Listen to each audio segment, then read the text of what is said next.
I think we can start. Is it okay? Okay.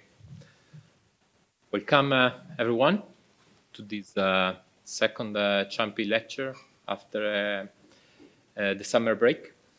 I think the Istituto Ciampi and the Scuola Normale are generally are providing us great opportunities as today for those who work here and who study here to meet with relevant scholars in our fields of research. And clearly here is an opportunity to meet with Professor Doug McAdam, professor at Stanford University, professor of sociology, who has clearly shaped the field of social movement, contentious politics over the last 40 years, and who has developed with his publication theories and approaches that we often encounter in our research and that we engage with. We will have also a second moment to meet Professor McAdam for the Cosmos talk, but today is an opportunity to speak and to discuss with him about the US and particularly Trump. So the title of today's talk is Putting Trump in Historical Context, and after the lecture by Professor McAdam, we will have Donatella Della Porta and Lorenzo Zamponi from SNS as a discussant, and then we will open the floor to opportunities for questions from the audience. So Doug? Right. Let me start by thanking Donatella Della Porta, who's been a friend for a long, long time, but also to Lorenzo for extending an invitation to visit Florence. This is spectacular, despite the rain. It is such an amazing city. I've been here, I don't know, 4 or 5 times, but it never gets old coming back, believe me. Let me thank the Ciampi Institute for sponsoring the lecture. I'm honored, very grateful to be here. And let me thank all of you for taking time out of busy lives, busy days to attend. One other thing, I will apologize in advance for all the historic, all the historical detail on American politics I'm about to subject you to. I'll do my best to make it as clear and comprehensible as I can, but if I lose you, feel free to ask short, clarifying questions. Substantive questions, I would ask that you hold till the end so we can really get into a meaningful sort of dialogue. But if I really lost you on some aspect of, arcane American history, ask a clarifying question, because others are probably in the same boat as you. All right. Well, needless to say, we live in very strange times. It would be hard to overstate Donald Trump's corrosive effect on American democracy. That said, the tendency is to see Trump as somehow the source of divisions in the United States, and also the threat to American democracy, that somehow that is a function of Trump and Trump only. We shouldn't give him that much credit. For all his contributions in this regard, Trump is really more the extreme product and expression of much older political trends and events in the United States. And I think it's really important that we understand these older roots of Trumpism, lest we think that if Trump loses the election, that somehow we will have magically sort of healed the divisions and saved American democracy. Make no mistake about it, win or lose, American democracy is going to remain very fragile because the divisions precede Trump in a very important and significant way. So in the talk, I want to try to put Trump in historical context. In 2016, I co-authored a book with Karina Kloos that was titled Deeply Divided: Racial Politics and Social Movements in Post-War America. You know, consider that this was written or published in 2016. It was written more like in 2014, 15. So this is not about Trump. This was before Trump really came on the scene in a significant way. But we were talking about the divisions that were already so apparent in American society and the very real threat they pose to American democracy. Trump arrives after that point in time. In the talk, I want to revisit the central argument that Karina and I made in Deeply Divided.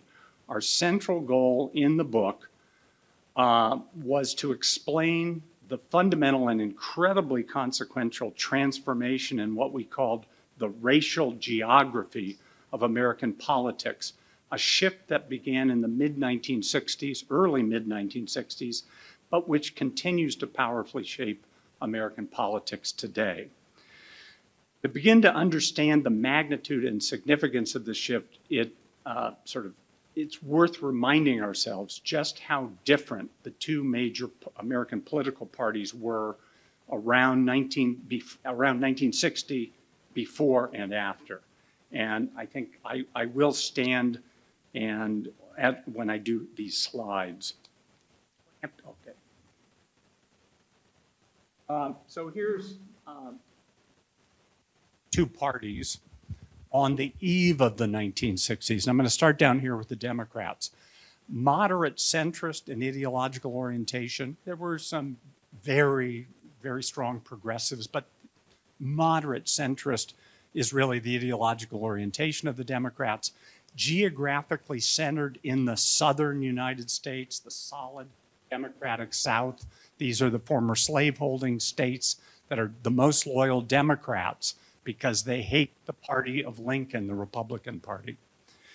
Lots of ideological overlap with the Republican Party. That is, there are many Democrats in Congress in this period who are more conservative than their liberal Republican counterparts. And on the issue of race and civil rights, the party is absolutely schizophrenic, simultaneously trying to accommodate the views of both the most progressive members of Congress on the issue of civil rights. These are Northern labor Democrats, but also the most conservative views on race. These are the Southern segregationists. Shift to the Republicans circa 1960, also moderate centrist in ideological orientation, geographically centered in the Northeast and Midwest. Northeast, that's surprising. For instance, New York is a reliable Republican state through this whole period. And lots of ideological overlap with Democrats, same as I said before, and more liberal on racial matters. Whenever I say that in a class, students go, I think you. No, the Republicans were the progressive ones on race, not the Democrats. And, you know, here's evidence to support that last comment. This is voting on congressional voting on the 1957 Civil Rights Act. This is a almost meaningless bill because it's very weak. There's no enforcement, no way to implement, but it nominally expands civil rights for African Americans. Again, substantively meaningless, symbolically very important because this was the first time that Congress had taken up the issue of race in 80 years. Reconstruction was dismantled essentially in the southern United States. I'll come back and talk about that a little bit later, but this bill is important symbolically because it marks the first moment in 80 years where Congress is once again engaged thinking about matters of race and civil rights, okay? So it's in that sense an important bill, and it passes because of overwhelming Republican support. If it had been up to the Democrats, the bill would not have passed. Okay, here's the two here's the parties today. Republican Party, extreme right in its ideological orientation. We've never seen a party caucus in Congress that looks anything like this. Geographically centered in the southern United States, not surprisingly. Absolutely no ideological overlap with the Democrats whatsoever. That is, the most liberal Republican is still far more conservative than the most conservative Democrat. There's literally no ideological overlap in the two parties, and it's overwhelming a party of aging white racial conservatives. Democrats in 2024, moderate left in orientation, geographically centered in the Northeast and West, and highly diverse in racial. So how in the hell did we get from the two parties circa 1960 to what they look like today? And to begin to, I don't want to go there. To begin to tell that story, we have to back up a little bit, provide a little more historical context, beginning with the American Civil War. So Abraham Lincoln is elected president in 1860, represents the abolitionist Republican Party. The slaveholding South is very afraid of what Lincoln and the Republicans are going to do. So, no, they secede in the spring of 1861, kicking off the American Civil War, which rages for 4 bloody years, comes to an end in the spring of 1865.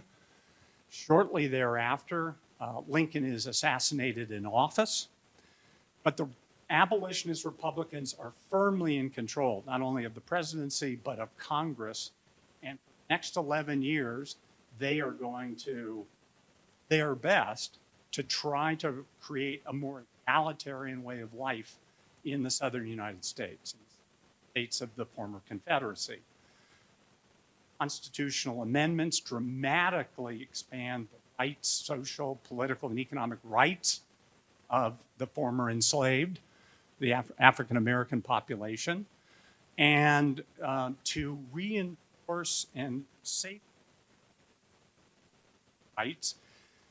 Large numbers of federal troops are posted to the South. This is Congress is essentially trying to reconstruct life in the southern United States along much more egalitarian lines, and the federal troops are there to enforce the new guarantees, the new rights.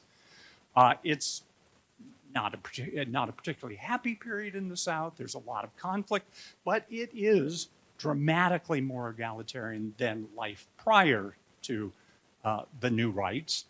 And the federal troops do their best to try to guard the new system.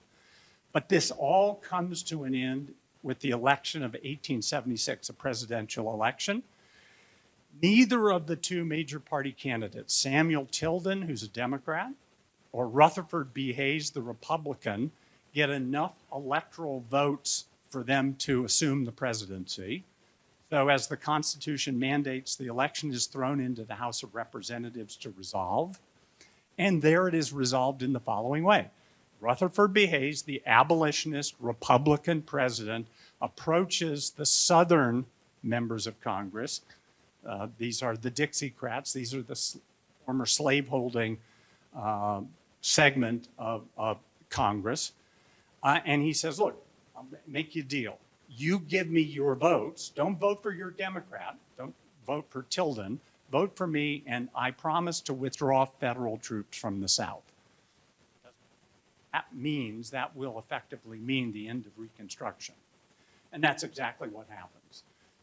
Southern members of Congress, or at least most of them, vote for Hayes. Hayes assumes the presidency, and when he takes office in 1877, he withdraws federal troops. Over a period of time comes to an end. Essentially, that also means the end of the party in the South.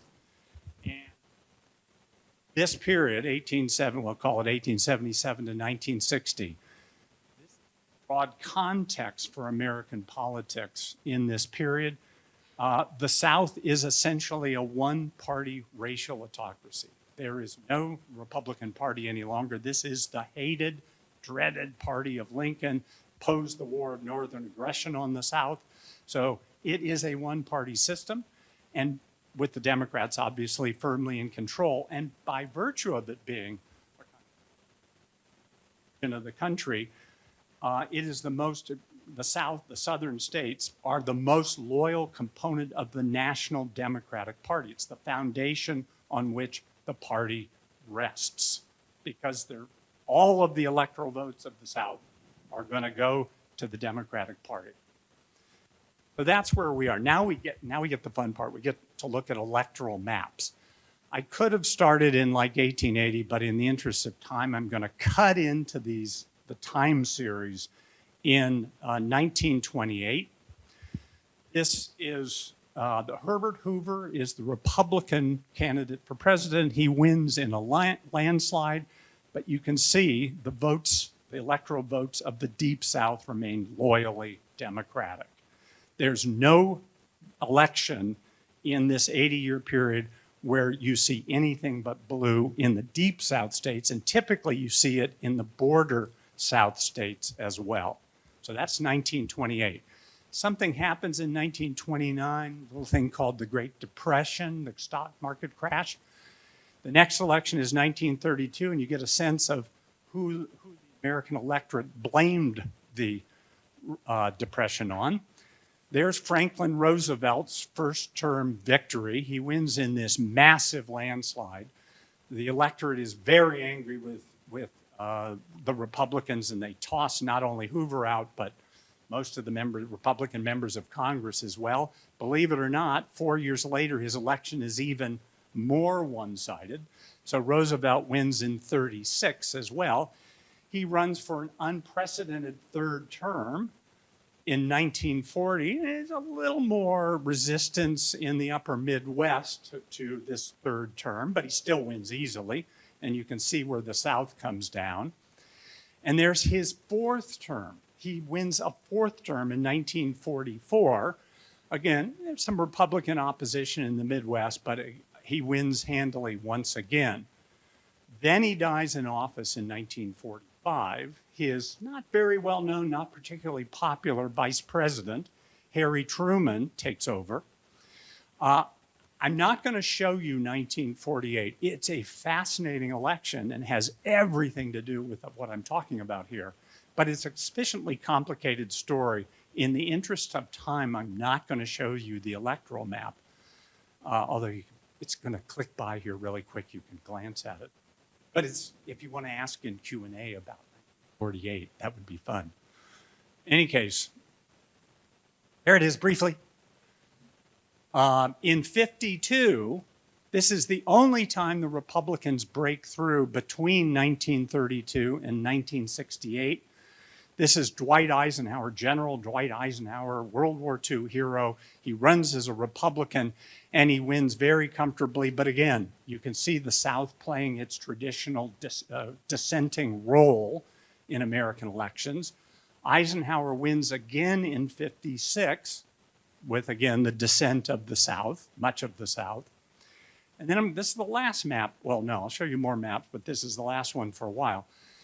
1960, Richard Nixon is the Republican candidate. John Kennedy is the Democratic candidate. It's an incredibly narrow victory for Kennedy, and no region of the country is more important to his victory than, again, the South, Deep South, but also border South, especially the 24 electoral votes of Texas, which is why he had asked Lyndon Johnson, senator from Texas, to be his vice presidential running mate, even though the two men could not stand each other.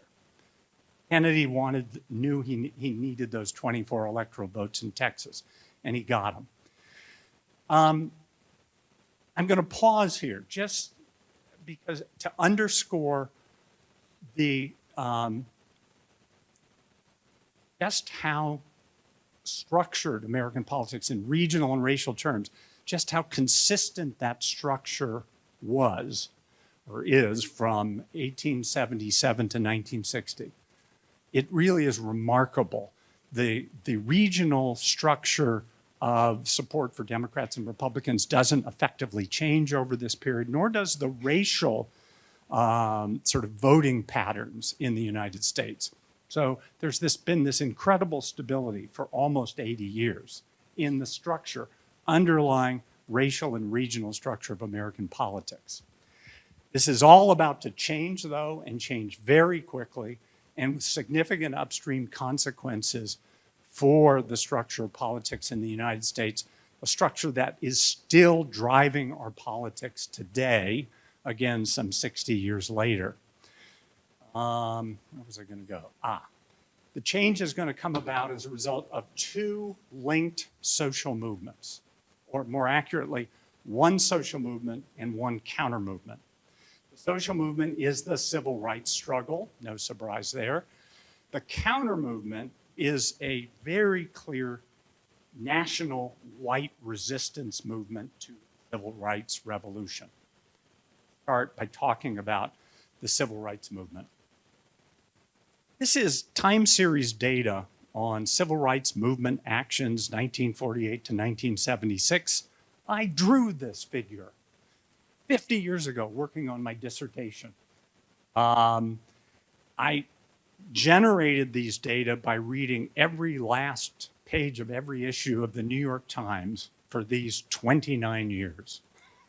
But I don't say this to curry your sympathy for my hard work in grad school. I use this graph, this figure, to make a couple of points. One, I want to say something about the myth of the Montgomery bus boycott. The canonical account of the civil rights movement in the US is that the Montgomery bus boycott kickstarts the movement. Not strictly true. There was a much older, ongoing civil rights movement prior to Montgomery. What is true is that this is the first significant mass mobilization of African Americans in the South. So in that sense, it's very important. The piece of the story that really is not accurate, though, is most times we talk about Montgomery, you say, and after that it was just, a steady upward march to freedom. Not true at all. One thing that the Montgomery bus boycott did, along with the 1954 Supreme Court school desegregation decision, was it mobilized the white South. The white South mobilized in reaction to the threat to the Southern way of life posed by the movement and by the Supreme Court decision. And there was a flood of legislation all through the South coming out of state houses, barring civil rights organizations, making it illegal to engage in even the most modest sort of civil rights activities. There was a significant uptick in violence. The Klan grew active again. There was another white organization, a white supremacist organization, also was more violent than the Klan. So all of this massive resistance essentially stopped the movement in its tracks. If you look right up, this is Montgomery, this little peak. Then there's virtually nothing for the rest of that decade, the 1950s. What kickstarts and revitalizes the movement is this much more significant peak in 1960.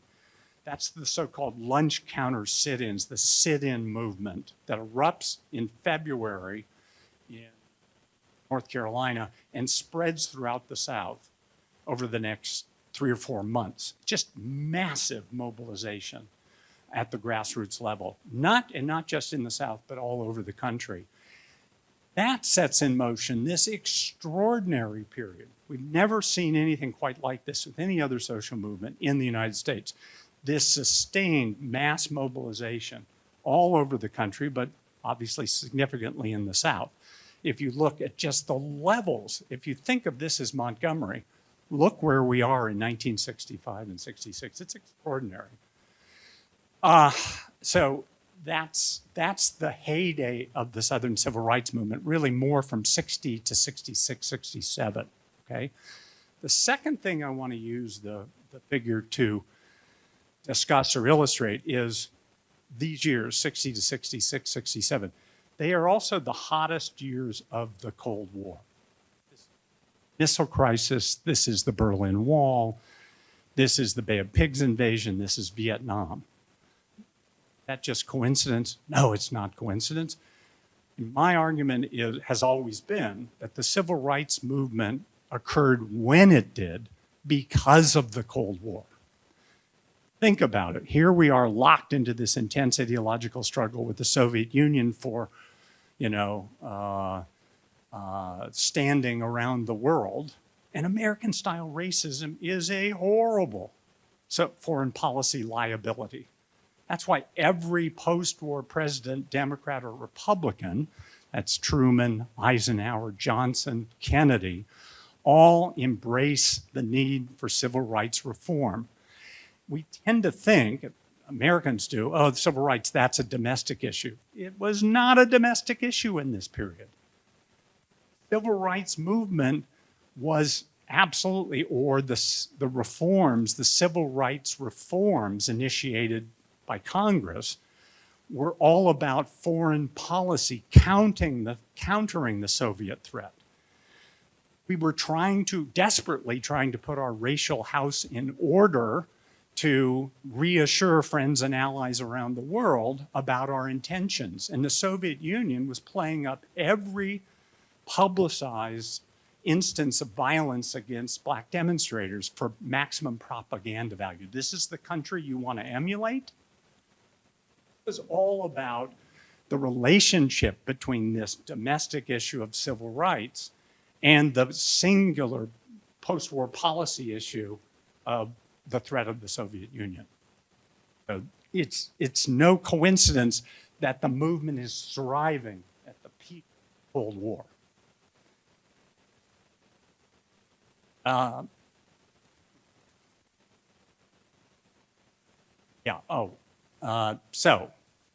the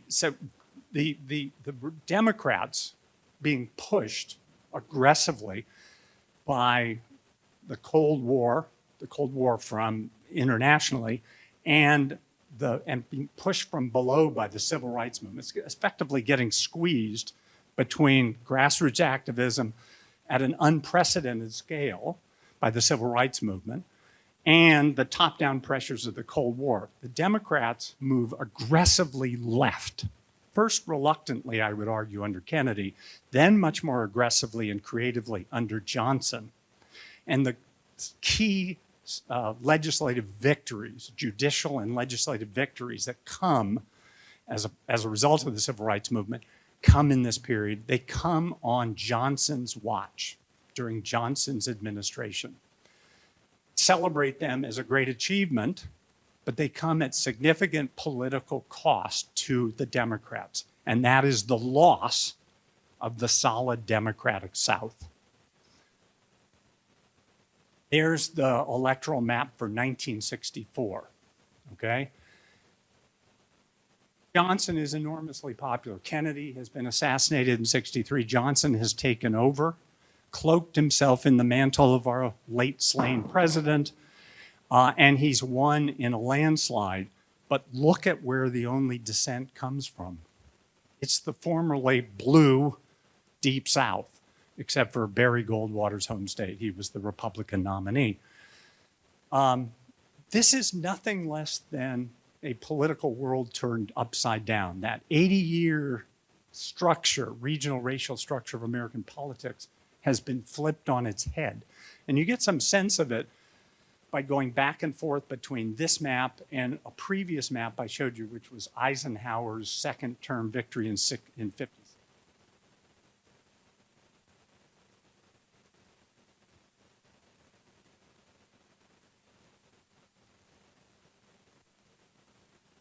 So that, again, is 64. That's when the South does something no one expected them to do. They held their collective, the white South, held its collective nose, got over its hatred for the dreaded party of Lincoln, and voted Republican. And that, that is the map of Eisenhower's second-term election I showed you. They're exactly weird mirror images or reverse images of each other.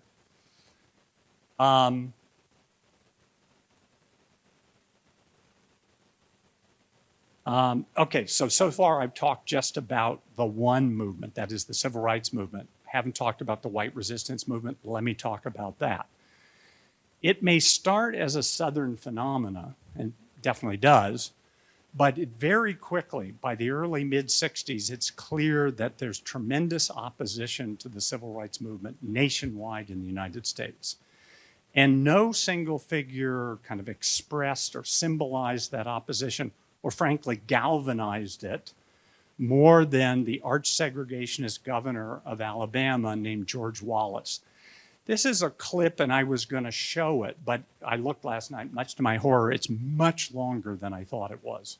So I'm not going to show it, but I'll tell you what he says. This is his inaugural address in Alabama in February of 1963. And he vows in this address, he says segregation now, segregation tomorrow, segregation forever. And people, the rebel cheers go up and people throw hats, and it's quite a moment.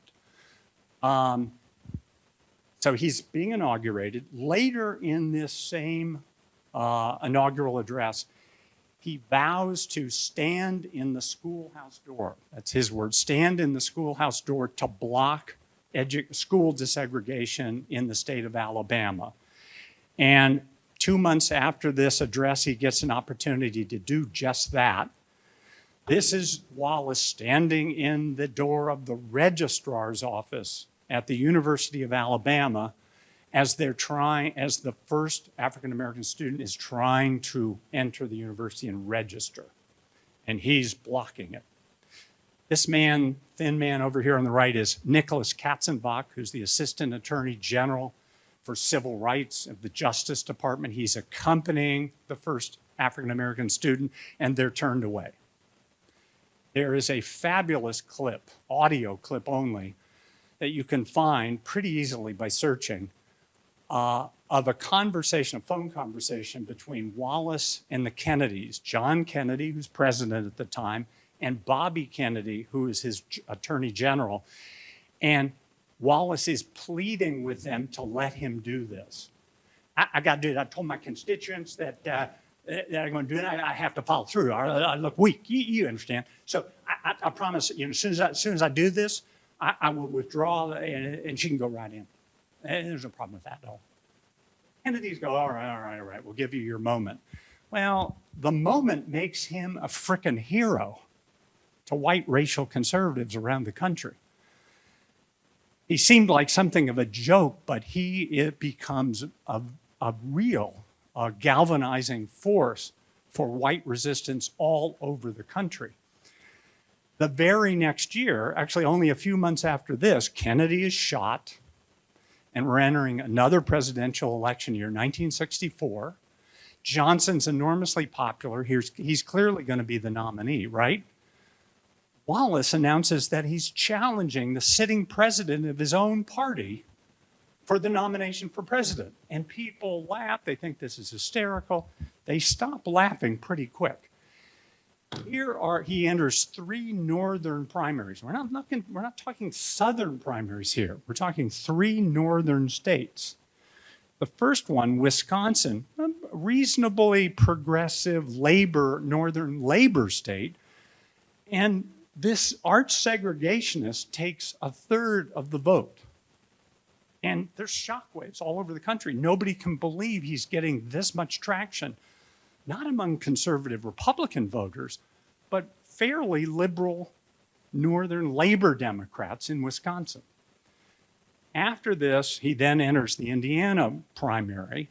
The Democratic Party pulls out all the stops, throws all their big name figures. They send them all to Indiana to plead with the Democratic primary voters, don't support this guy, he's dangerous. And he still gets about 1/3 of the vote. And he gets 47% of the vote in Maryland, and I guarantee the estimate is he got 60% of the white Democrat vote, because there's a sizable African-American population in Maryland. So he's getting the majority of Democrat primary voters in a non-Southern state.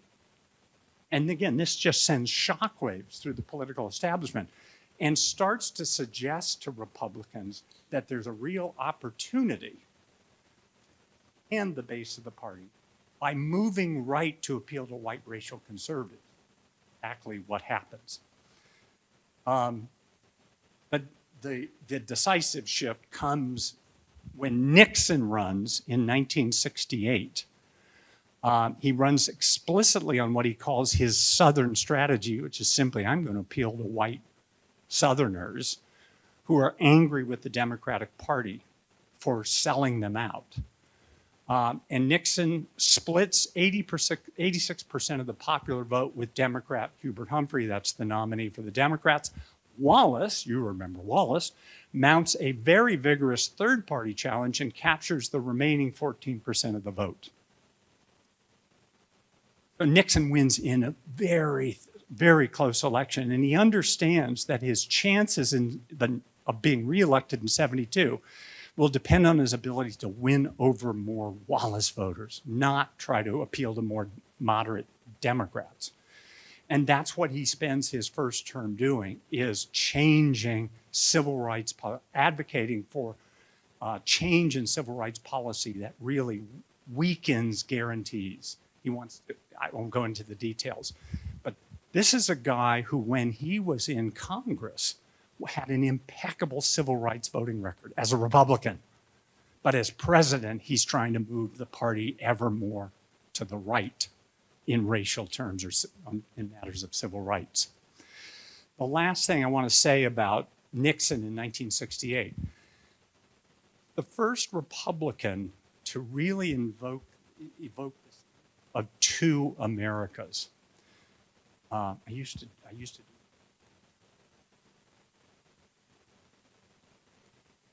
and Nixon was way back when, so I won't try to do that.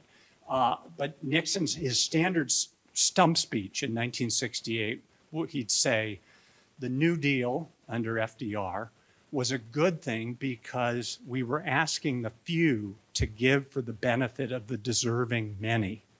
But now, under Johnson and Kennedy, the Democrats are asking the many to give for the benefit of the undeserving few.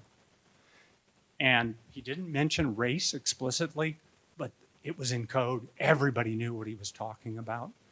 And he may have been the first to do this, evoke this image of two Americas.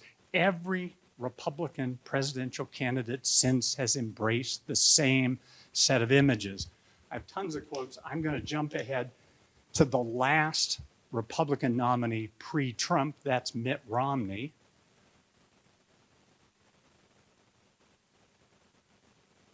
In some ways a kind of more moderate. But look at the image. This is a fairly famous quote because it came from a secret recording. He was at a private fundraising event, didn't know, and somebody came out with a recording device and filmed him, and it went sort of viral. There are 47% of the people who will vote for the president no matter what, who are dependent upon government, who believe that they are victims, who believe the government has a responsibility to care for them, who believe that they are entitled to health care, to food, to housing, da-da-da-da-da. He goes on and on. So again, he's not mentioning race, but that's the subtext. There are hardworking, tax-paying, oh, and by the way, mostly white Americans, and they're being asked to provide support for a whole bunch of others, racial minorities, immigrants, etc., and they want to take your hard-earned tax dollars. And so Romney is embracing the same generalized kind of politics of exclusion that we first saw with Nixon. Romney loses, and really the consensus among Republican strategists coming out of the loss in 2012 is, look, corner. We have to reach out beyond aging white voters who are a declining share of the electorate. We need to find ways to appeal to Hispanics, African Americans, etc. And basically all of the major candidates who queue up in 2016, Jeb Bush, Marco Rubio, they get the memo. And they actually are rhetorically trying to be much broader in their appeals. Donald Trump did not get the memo. He doubles down on the most extreme version of this politics of exclusion, and he wins. It's in that sense that I say he is only the most extreme expression or product of the politics that we've seen evolving from the mid to late 60s onward. Let me close with just two remarks. If I can find them.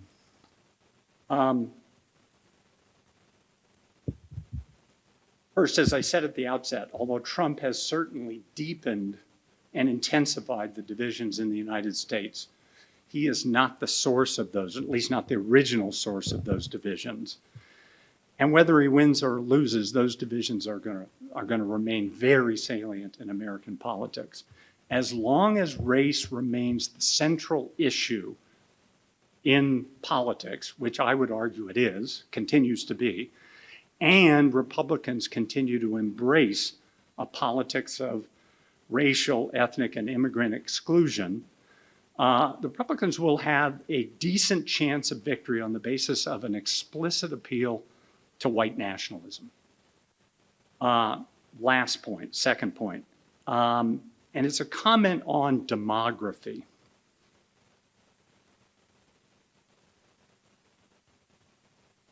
The long-term demographic trends do not favor this particular Republican strategy at all, but they never have.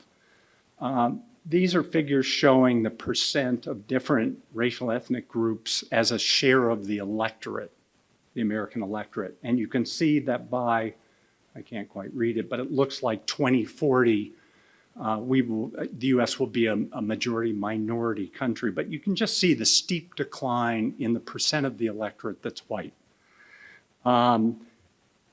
But I would argue we should not take comfort from these numbers.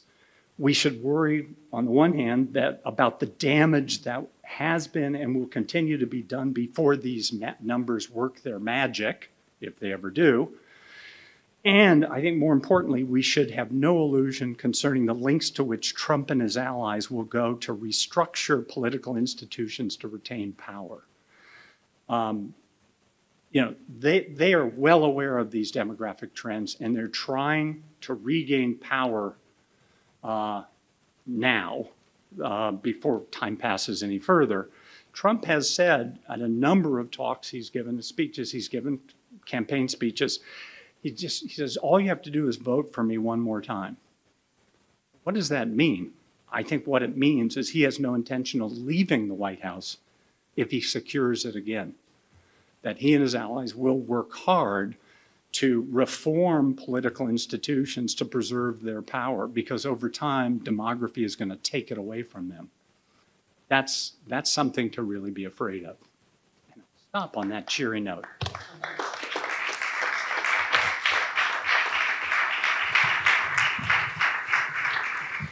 Thanks a lot. We start with Donatella. Thank you, Doug. Very illuminating and a big effort to go through all these years. I have many questions, but just 7 minutes. So I will focus on two. And one is about the present and the parallel which you made with the period of the Cold War, the Vietnam War, and the racial issues. And I wanted to connect this with the present time, because we have a Cold War, we have a war, and we have a very strong racial issues which is emerging, at least, or emerging like in Europe. And I see connections, I see parallel with the Vietnam War time in the progressive social movements. So, for instance, this sort of lost innocence, the evidence that the values you trusted as values of freedom, democracy, and so on, are just hypocrisy in the ways in which things are addressed.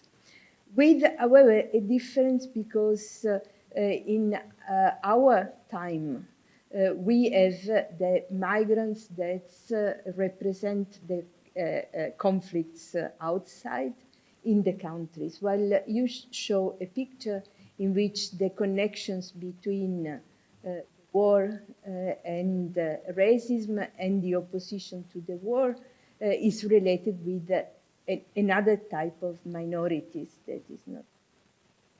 What I was thinking about is which were the conditions that allowed to sort of, if not redress the situations, at least to try to show that those democratic values and so on were after all to be trusted. And so what produced this type of reform then, which seems a bit difficult instead now. And there I think the different positions of the political parties that you show have been orienting the claims in different ways could be quite fundamental. And so I wanted to ask you about this type of parallel that seems relevant between racism and war and the lost innocence also of the young people that mobilized for civil rights against the Vietnam War and so on. Then and now, because it was when the protest in favor of in solidarity with Palestinian and with Palestine started, there was a reference to the anti-apartheid movement, but also a reference to the Vietnam War and the type of mobilizations of the youth.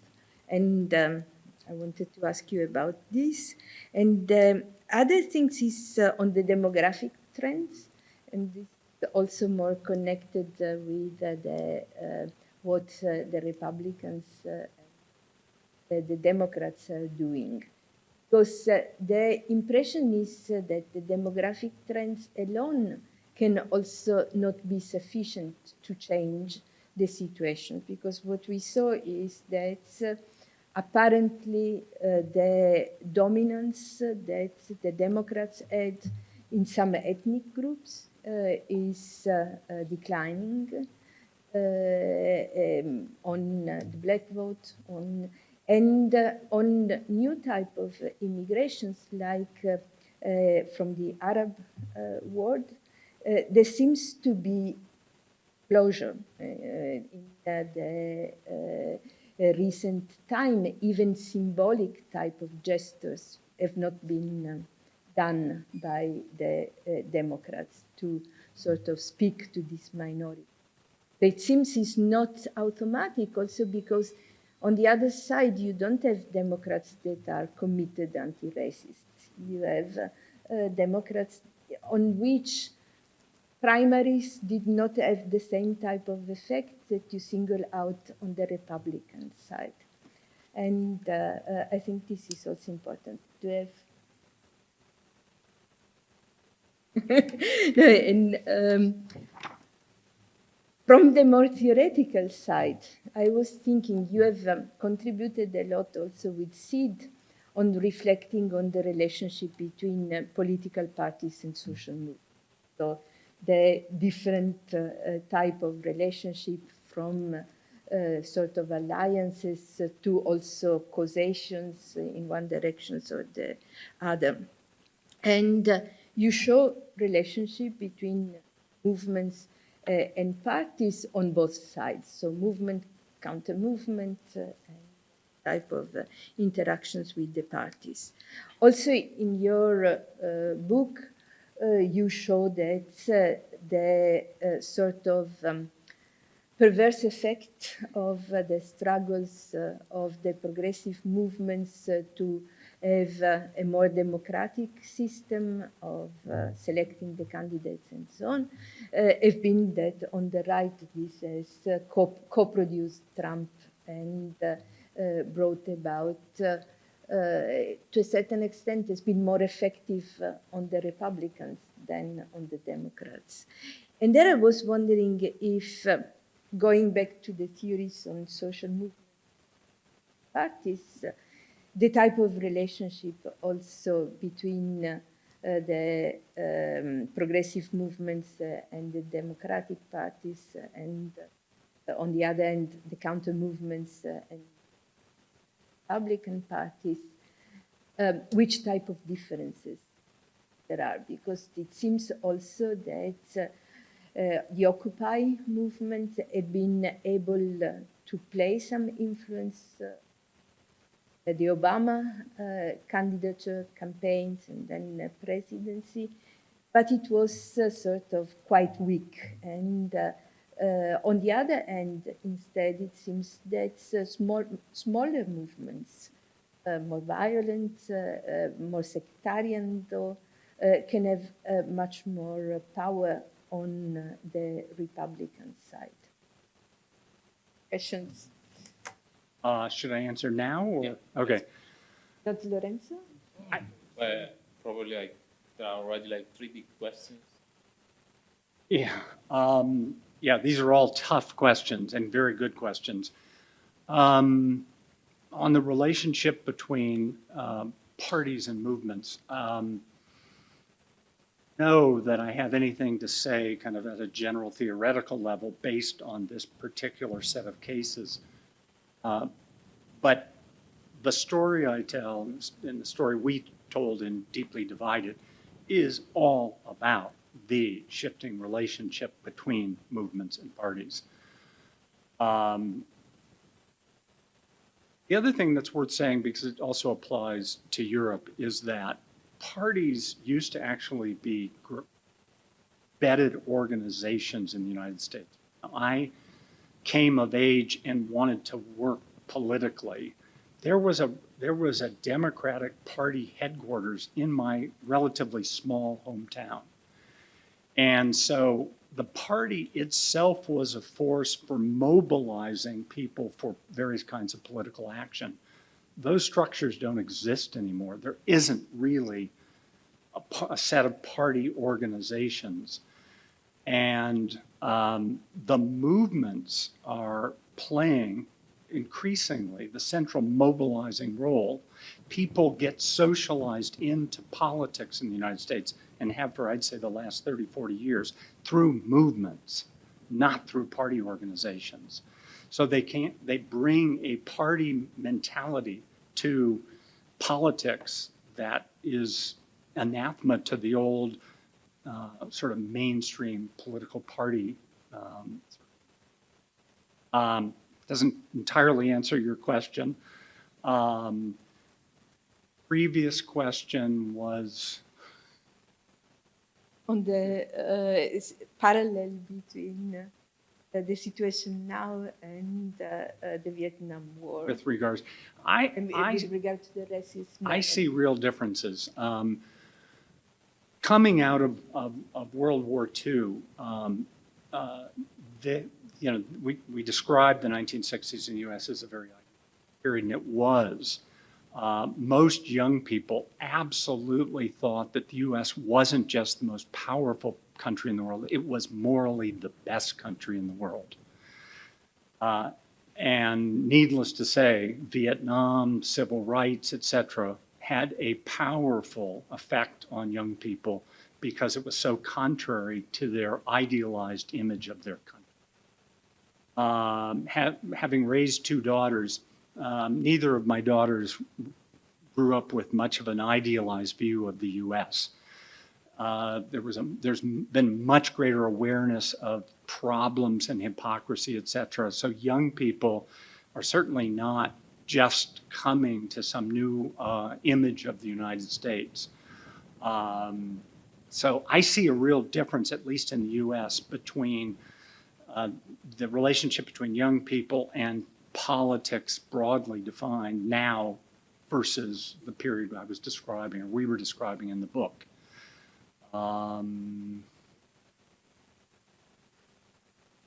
Okay. Yes, no, the other one was about the racial composition. So if this demographic change... Great point, yes. I totally agree with you.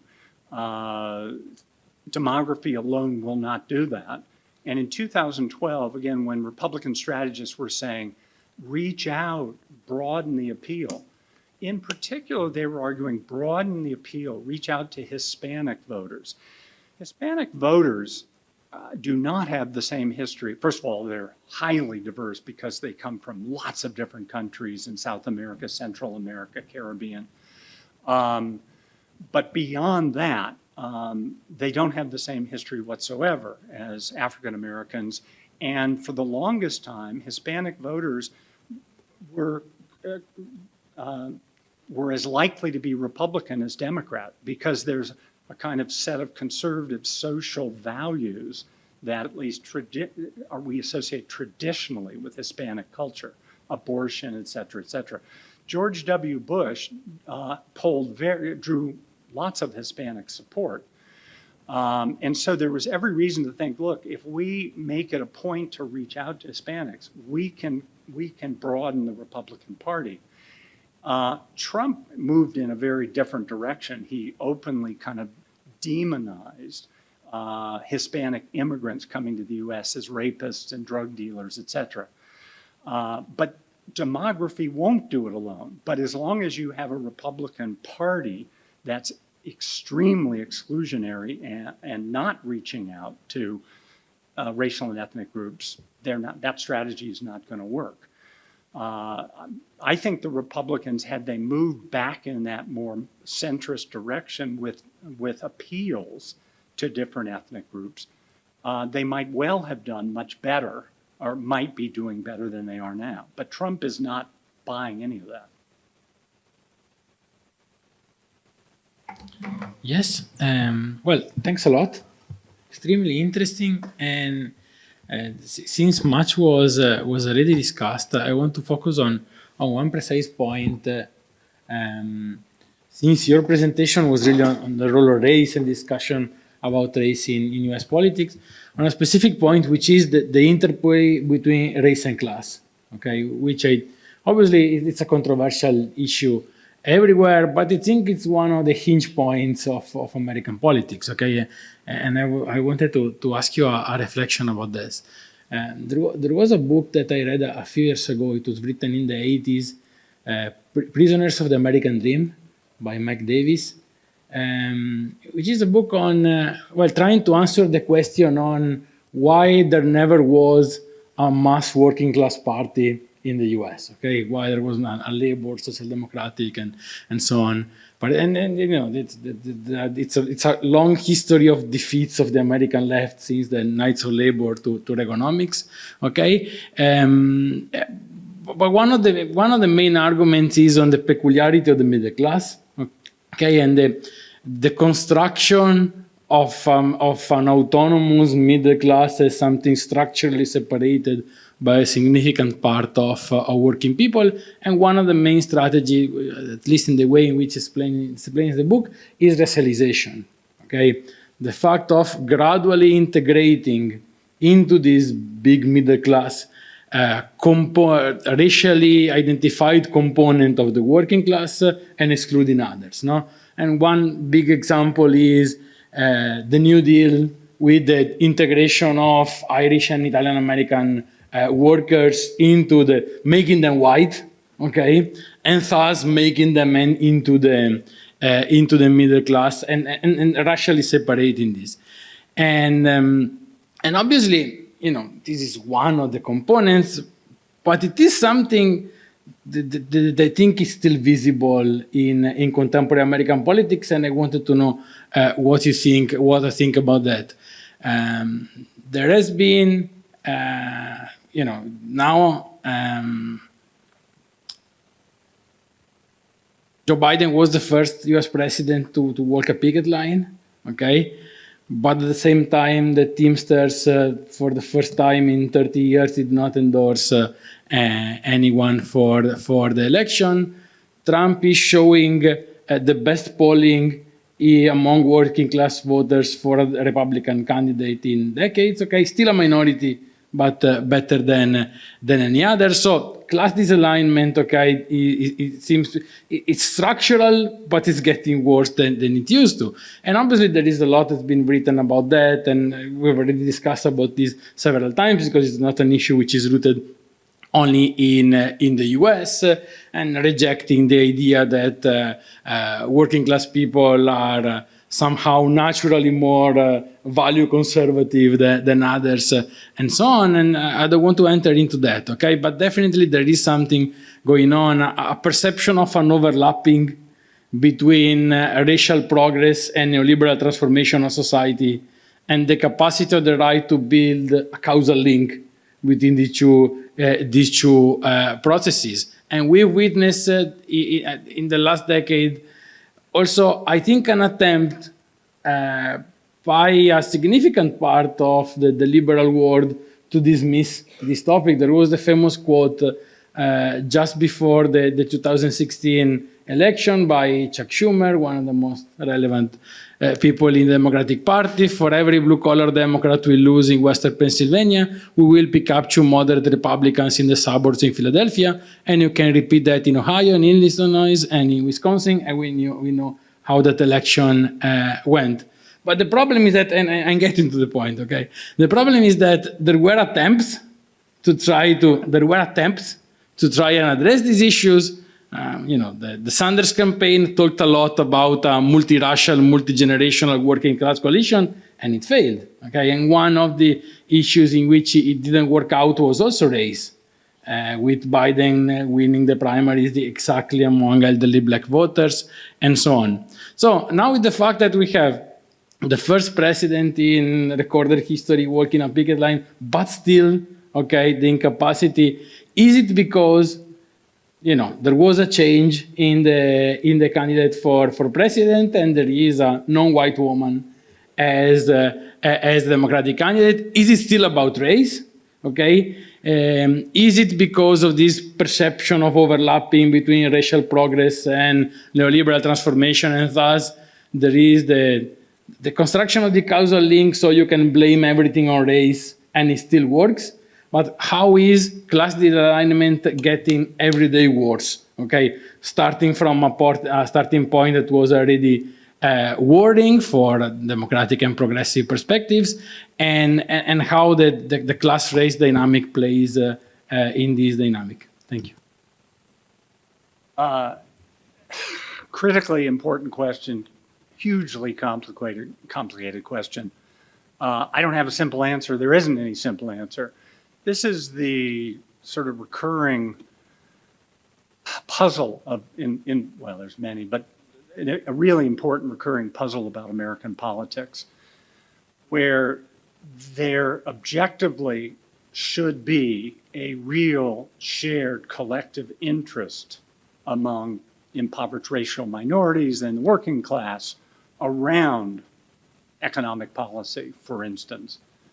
And there have been moments in American history where a bit of a coalition across race and class lines appears to be developing, but it ultimately doesn't gel.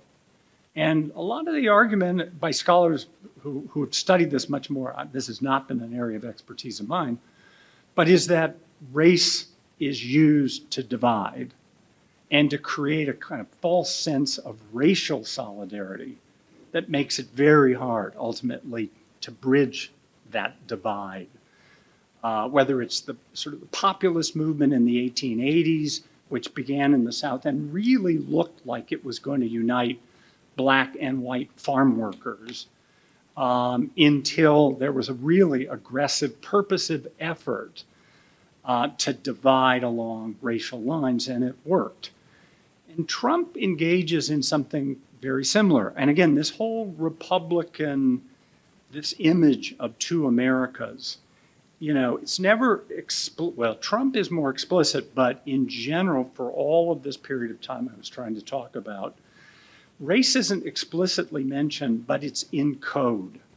And, essentially, I think white workers, white working class, are being asked to see themselves as part of this hardworking, deserving, tax-paying America against all of these lazy others who are trying to take their hard-won tax monies.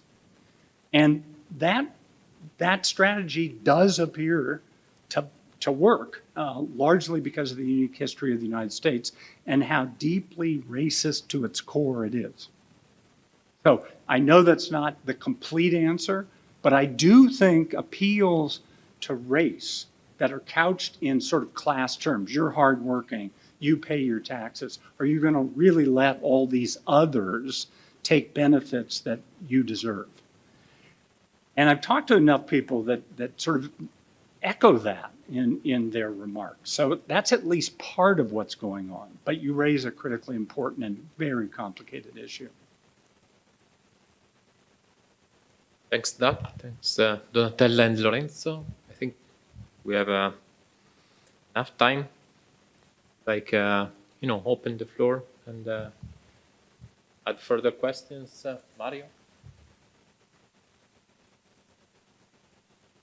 Thank you very much, Doug. I would like to build up on Lorenzo's political economy point. A key difference is now that the Republican whites down here have become largely impoverished. So there is a big change compared to the 60s, 70s, 80s, to the Bush years, and a large majority of the Trump voter are now not only without college degree, but also with falling real incomes and worsening economic conditions.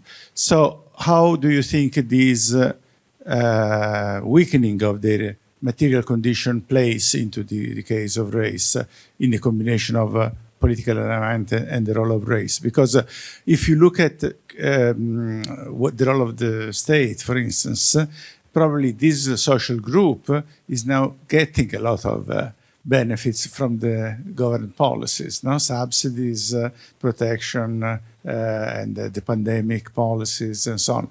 So the rhetoric is the one you say, but at the same time, they are obtaining real benefits from public policies. Who is obtaining those benefits? The poor, impoverished Republican white voters. No? And of course, there are plenty of contradiction between consciousness and identity. But what do you think is the weight of this context of diminishing expectations and impoverishment? Again, maybe you want to take 2, 3? Sure. Okay, thank you very much.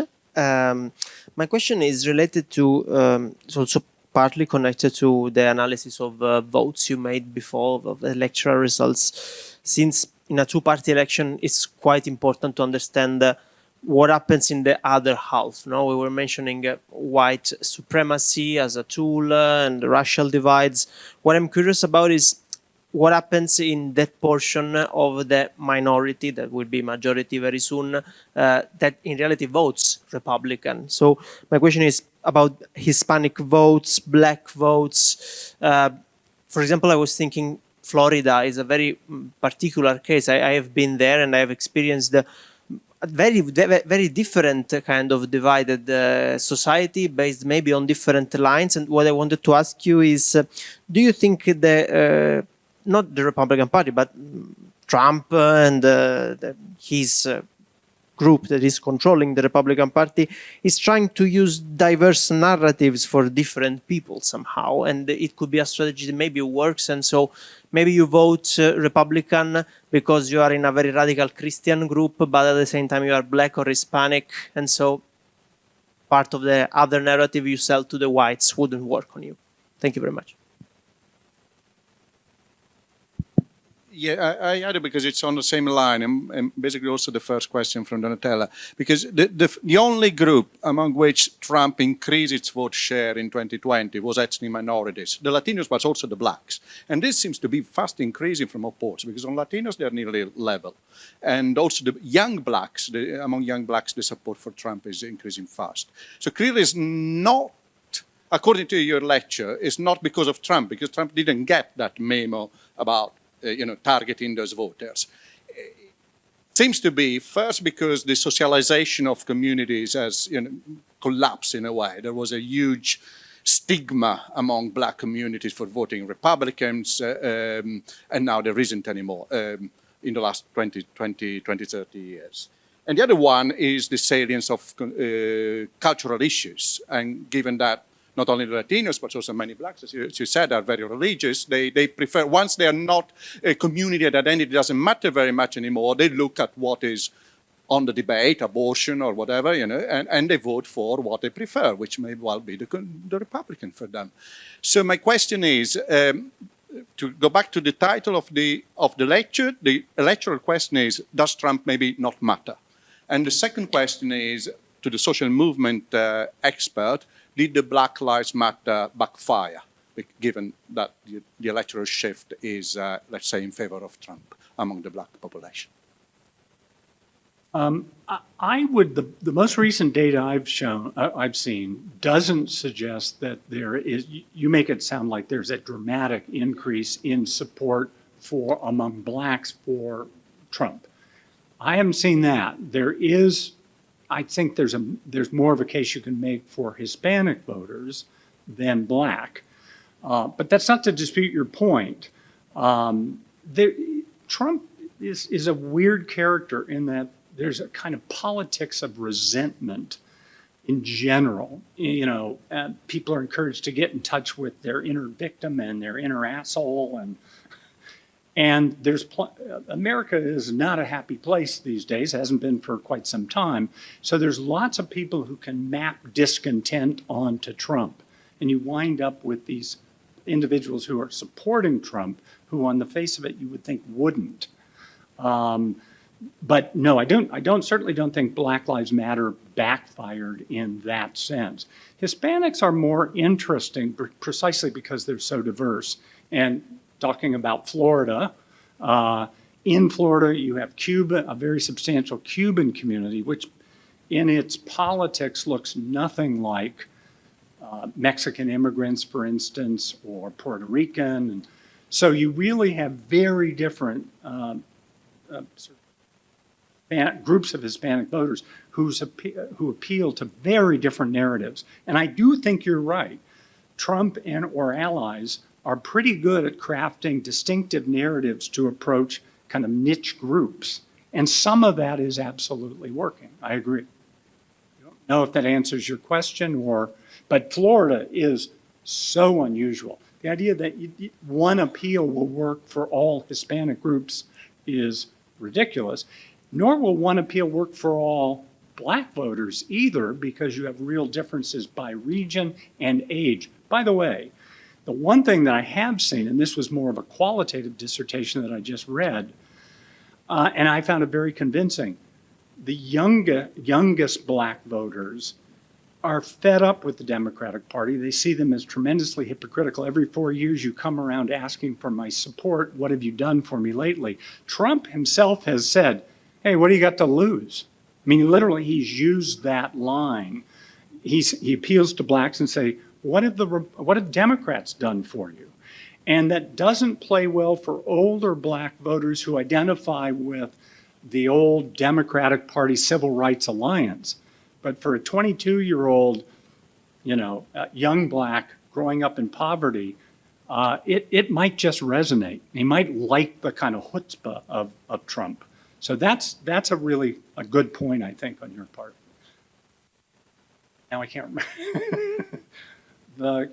Again, you were back on political economy, but specifically.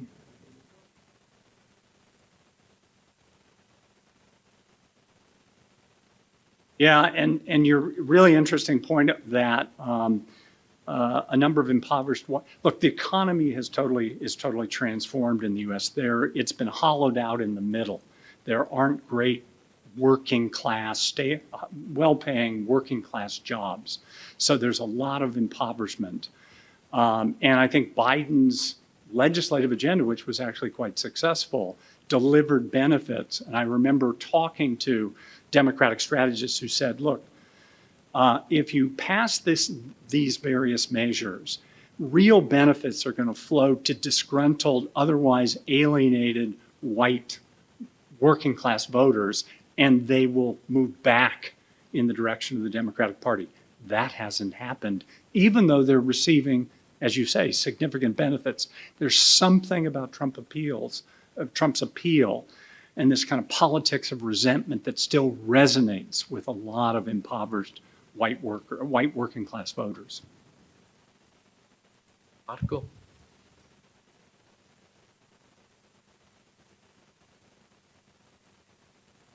Fascinating There you talk. Yeah, my question is now shifting because you already answered some of it, but I wanted to go back really to the core of your argument about race, right? I remember that in 2012, Romney won the white women vote, of course, also the white men, but also the white women vote, right? And that was pretty striking to me because 55% of women nationwide had voted for Obama, but a majority of white women had voted for Romney. And listening to you, I was thinking that there is a sort of dispositif, if you want, it's a mechanism of, this goes back to Lorenzo's point, of widening as being accepted into the middle class. And if that is the mechanism that is at stake over the course of the past century, then even the growth of the Hispanic share, right, that is projected to be around 38% of the population by 2050, is not so significant if Hispanics start to see themselves as whites.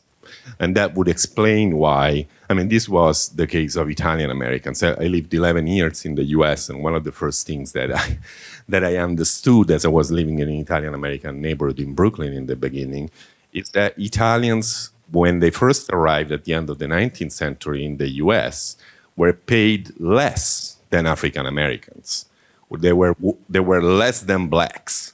And so the whole history of integration of Italian Americans in the United States is the history of becoming whites, of being recognized as whites and therefore as being accepted into the middle class. And so I think that the Trump really understands that, and therefore it is able to name certain things, like the politics of resentment, right? Is this politics, even the last debate with Kamala Harris, right? Where according to the mainstream media, she won the debate handily. I'm not convinced about that. The fact that he kept repeating the famous meme, they're eating their dog, they're eating the dogs, they're eating the... It's a joke, whatever, like people made fun of it. But it really speaks this politics of fear that is able to reconfigure, right? And say, do you want to be with the people? You want to be part of the America that eats the dogs and eats the pets? Or do you want to be part of the middle class that makes America great again, right? So this all speaks to also the importance of the discursive understanding in the Laclau sense of like naming the enemy and reconfiguring. And so we could look at this map forever, but the demographics doesn't really matter in as much as you are able to say that now minorities are whites. I don't know if you agree with this kind of reading. Yeah, I think the point you're making is really important. I was trying to speak to this earlier.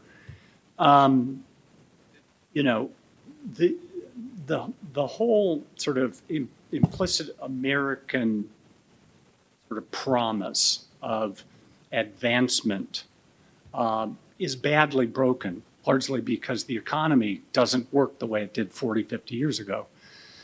So there are lots of people living in fear and with lots of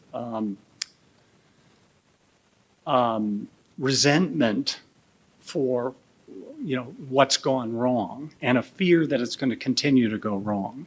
And Trump is sort of, you know, however unrealistic his image is, we're going to go back. We're going to restore the greatness of American society, and we're going to bring coal back. We're going to essentially rebuild the economy so that, you know, you too can experience the American dream and move into the middle class. And there's enough, I think, impoverished whites and Hispanics and blacks who would love to believe some version of that. And it never surprises me people say, well, geez, why are the Democrats doing so well in the suburbs? The Democrats benefit from privilege. The privileged like their lives, broadly speaking, and see the Democrats as, wanting to preserve that. Trump is, all about let's blow it up and start again, and you too can be part of reliving the American dream. Wildly unrealistic to me, and none of his policies when he was president supported that view or supported that effort.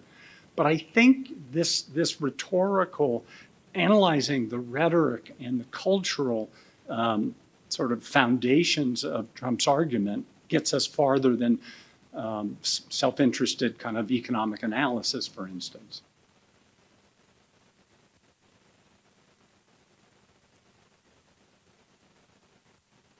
Provides Donatella. I had a follow-up questions building on Giuseppe's questions on the religious fundamentalism, because in the civil rights movement, the church, some churches acted as important allies, free spaces, and so on. But when we studied in a comparative perspective, the far right in Italy, Germany, and the United States.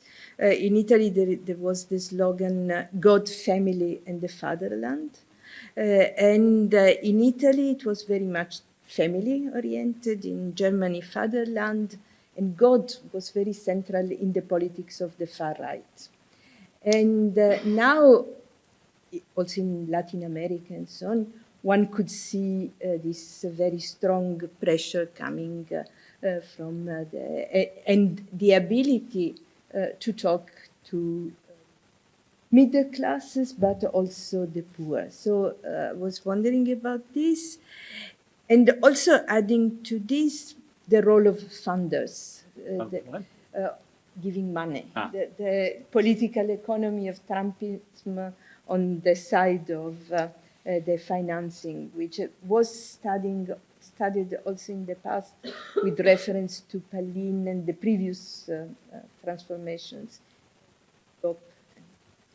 Let's talk about religion. I mean, it remains a powerful force in U.S. politics. And again, I think this was why Republican strategists in 2012 were saying, look, appeal to Hispanic voters, at least large numbers of Hispanic voters, rooted in sort of conservative social issues with a reference to religion is likely to be a winning rhetorical strategy.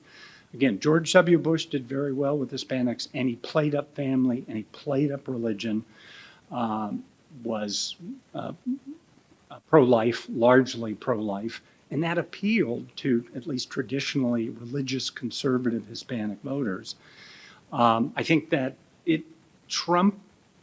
people can't quite figure out how Trump has, in fact, tends to appeal to evangelicals. He himself is not exactly the embodiment of religiosity. But the Democrats are seen as, if not anti-religion, at least anti a whole host of social issues that more traditional religious voters care about. So they're willing to make this kind of unholy pact with Trump because he's not Democratic and nominally he is supporting conservative social issues. I mean, there is this a strong fear among progressives that if he were to win the White House, that among the first things he would do is implement a national abortion ban. He says that's not true, but I think there's a lot of suspicion about that. So religion continues to play a very significant role. As for the funding, not sure. What I would say right now, Harris is raising much more money, maybe 3 times the amount of money that Trump has raised since she became the nominee. So that sense, and a number of traditional Trump funders have in fact shifted to Harris. So on the funding side, the Democrats look like they're going to have a lot, they have more money to work with in terms of the election than Republicans. That's about as much as I know on that side.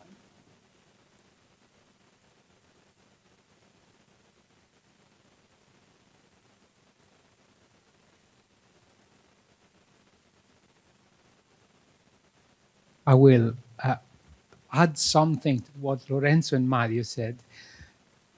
Because I would say it is crucial to understand how the white working class has changed, to understand why Trump keeps on but Trump, I would say, managed to shift actually not a lot of votes, but some votes from the Democrats, because it is not, I mean, we call it working class, but in terms, in our data is on revenue and on university.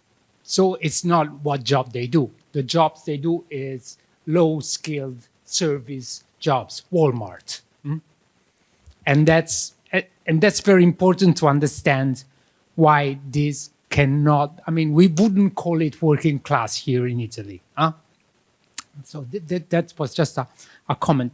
And then I would like, as many people here studies movements, I would like, and Donatella mentioned this, but you didn't talk about it, how the left opened the road, changing the primary rules, etc. I would like to share this with us. I mean, I'm not describing this, but I think it is very important to understand why Trump wins. Totally. And No, I love the question, because I think this is one of the most important things that's happened in politics in the last 60 years was the change in the rules by which the two parties nominate presidential candidates. No one in the US seems to understand the significance of this. Without the changes I'm going to describe, Trump never would have been the candidate of the Republican Party. The Republican establishment didn't want Trump, but it didn't matter because the rules of the game had so fundamentally changed. And I'm going to tell a specific story about where those changes or where those reforms came from. And it's embarrassing because I was nominally involved in the process. I mean, really at the margins of this. But the subtext of that is I'm really old, because this goes back to 1968 when I was very active in the anti-war movement. So here's the story in 1968. It was, I never thought I would see a more traumatic year in my life than 1968 in the United States. This is the year that Martin Luther King is assassinated in April.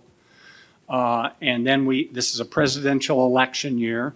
Johnson is the sitting president, and everybody presumes he will be the Democratic nominee, right?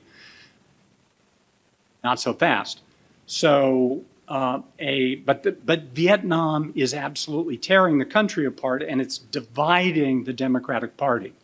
It's Johnson's war and his vice president Hubert Humphrey's war, and young people in the party are angry about this and want a change in the policy. And not a terribly well-known but very strong anti-war senator, Eugene McCarthy, says, I'm going to challenge Johnson for the nomination in the party, okay? And nobody thinks, Johnson certainly doesn't think this is much of a threat, but the very first primary in New Hampshire essentially is a tie between Gene McCarthy and Johnson. And this is just, again, shockwaves. This is the sitting president of the Democratic Party, he's the incumbent, and yet this relatively little-known senator has successfully challenged him. The story you usually hear is that Johnson withdrew from the race at that point. That's not strictly speaking true.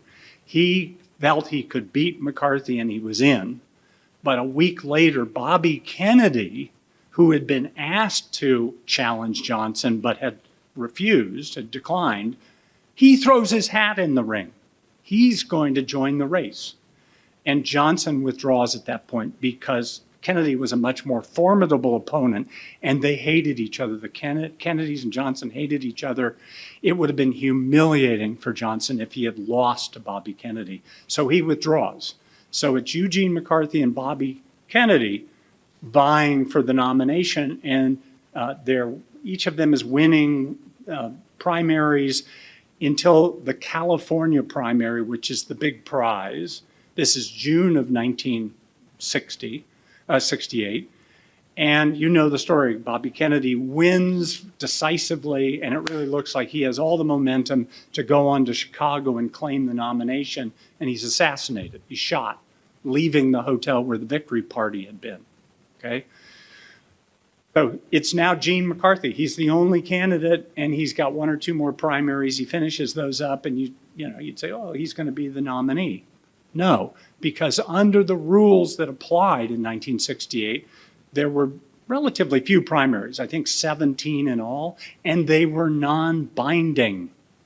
They were advisory to the party.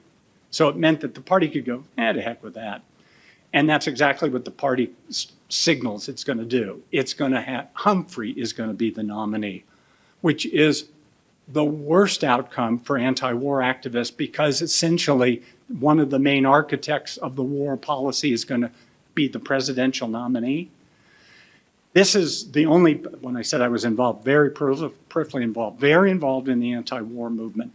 And there's so much anger within the movement about this, that a group of anti-war activists from Connecticut say, we're going to Chicago and we're gonna go to the credentials committee and the rules committee and see if we can't get the rules changed for how delegates are going to be obliged to vote.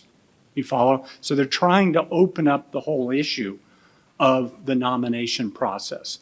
They do make an appeal before the rules committee. They are rebuffed, but they are allowed, the committee decides to take to the floor of the convention a voice vote the last night of the convention that essentially asks whether or not the party should create a commission to study the nomination process and recommend more democratic alternatives to the current system. That voice vote passes, even though nobody understands what they're voting on. But it passes, and the group of anti-war activists who brought this to the Rules Committee, they immediately say, we are going to be the commission. We are going to be the ones who conduct this study, and we'll get George McGovern, another very outspoken anti-war senator, to chair the commission. Over the next 2 years, they rewrite the rules. And it was understood originally they had to take their proposal, all these new rules, proposed new rules, back to the National Democratic Committee. They don't do it because they know they will be shot down. They essentially negotiate state by state all the new means for electing a delegate. And every state has to have a popular means for doing so, and they propose either caucuses or primaries, and they're binding. And by 1972, that new system is in place.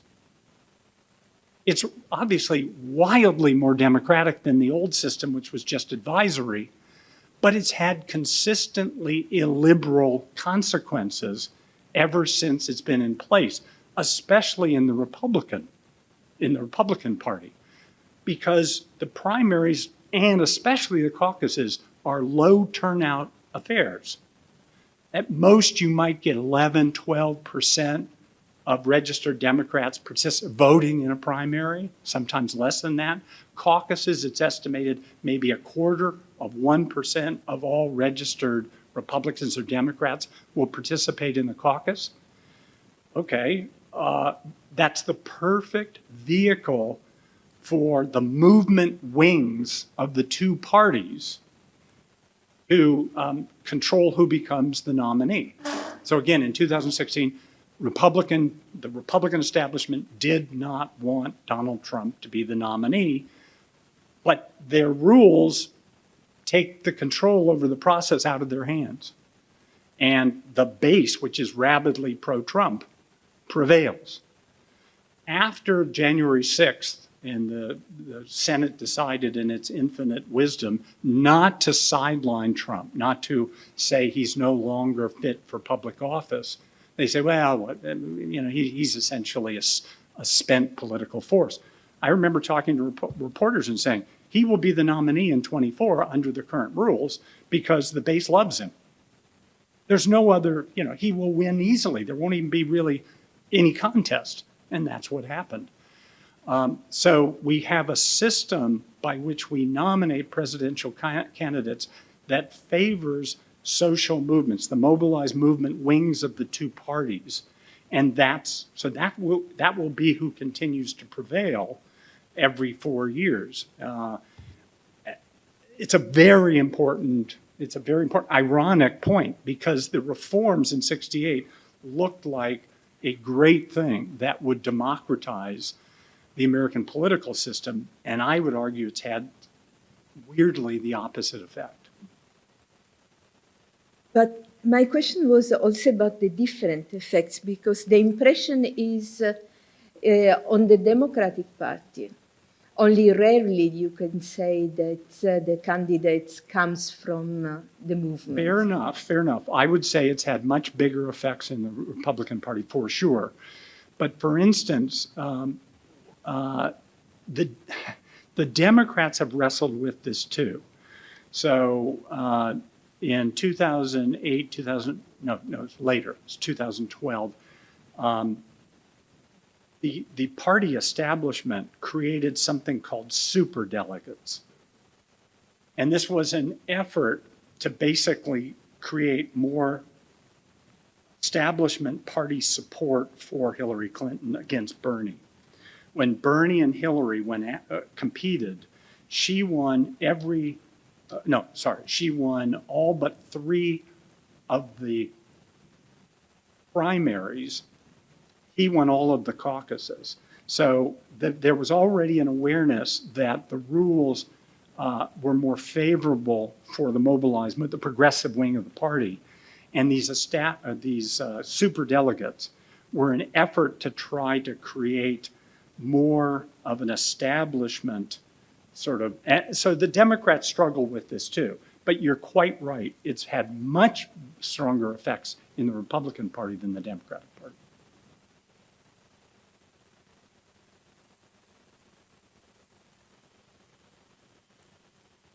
I think can close by saying like that Professor McAdam will stay with us for a month. He will be happy to meet any of you and discuss your work while he's here at the Scuola Normale within the Ciampi Institute, and he will deliver a Cosmos talk on the 15th of October at 2:30. And that's it for today. Thanks a lot, Doug. Bye.